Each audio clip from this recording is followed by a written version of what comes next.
Beauty gurus. We all know them. We all love them. There's hundreds of them. They're on every single social media platform and they're really entertaining to watch, okay? I absolutely love watching every single beauty guru. I fell in love with Michelle Phan when I was very, very young. I was very obsessed with Nikkie Tutorials. I was very obsessed at one point with James Charles. I've always loved beauty gurus.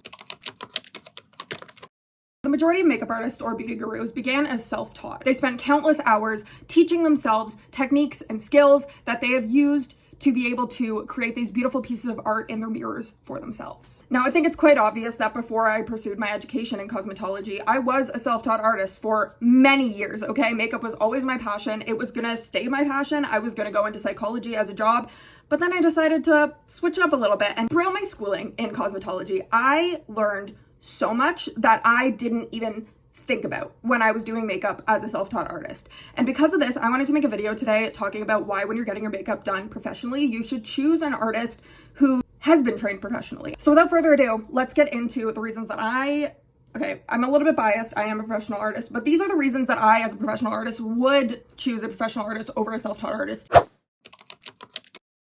This video is not at all meant to bash self-taught artists. I think they're incredibly talented. I have the utmost confidence in a self-taught artist to create a beautiful look on a client. I have no qualms about you choosing a self-taught artist if you choose to. It is what it is. I just wanted to put some information out there that you may not think of when you're choosing your artist that may actually not only impact like the outcome of the look and your experience, but literally your health and safety is at stake here. So just keep some of this in mind when you're choosing your makeup artist for your next event or occasion. As mentioned, while self-taught artists are capable of crafting gorgeous looks, they may simply take a little bit longer to do this. When you're in cosmetology school, we work tirelessly. Every single exam I had in cosmetology school was like 30 to 45 minutes for like a full glam, full face look, because that's what it has to be. Obviously, there are certain looks that are going to take an hour. And as a makeup artist, I can sit there and be like, hey, this look is going to take me an hour. I need an hour to do this and whatever. But that look that I can complete in an hour may take a self-taught artist 2 hours to complete, if that makes any sense whatsoever, for like the same quality. Do you get what I'm saying? This is literally just beneficial if you have a bunch of people that need to be done in a very specific amount of time for photo shoots, for bridal parties, for anything like that. A self-taught artist may fall behind that time schedule, and that's not a bad thing. It's just, like me, a lot of makeup artists are perfectionists, and when you don't have experience or education on how to work quickly on diverse faces and get the same result, it's hard to do.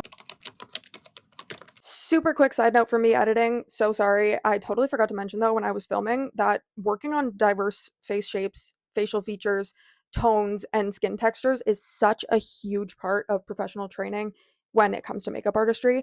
Self-taught artists really only know how to work on their own faces, and again, not a bad thing. It's just it's what they learned how to work on, and they may not have as much experience or knowledge surrounding working on faces that are not their own. In my very first year of cosmetology, those looks I did in my exams, I am scared. I'm scared. And it wasn't because I didn't have the knowledge or capability of creating beautiful looks. It's literally just because those beautiful looks, I was used to creating them for 4 hours in my mirror by myself, jamming to music in my room for TikTok. Not creating them in a very specific amount of time to get this person out and ready to go. You know what I mean? Now, the very last reason I think you should choose a professional makeup artist over a self-taught makeup artist is probably the most important. I don't know why I chose to talk about it last, to be honest, but it's definitely the most important, and that's because it's literally your health and safety at stake here, okay? As I mentioned, before going into cosmetology school, I didn't really think of health and safety when I was doing someone else's makeup. I mean, I wasn't really doing clients. I was doing like my friends and family, but I was just using my own makeup brushes and like whatever, and like my own makeup, like who cares? It's makeup, blah, blah, blah, whatever. Like I wouldn't use like my own mascara on them, but like foundation, brush it, like who cares? Whatever. Going into cosmetology school, I have realized there is so much sanitation that needs to take place when you are a makeup artist. It is insane because you can transfer some really nasty stuff between clients, okay? Sanitizing your brushes, your tools, your products, all of that is so important so that you don't give your clients things like ringworm or herpes or eye infections or acne.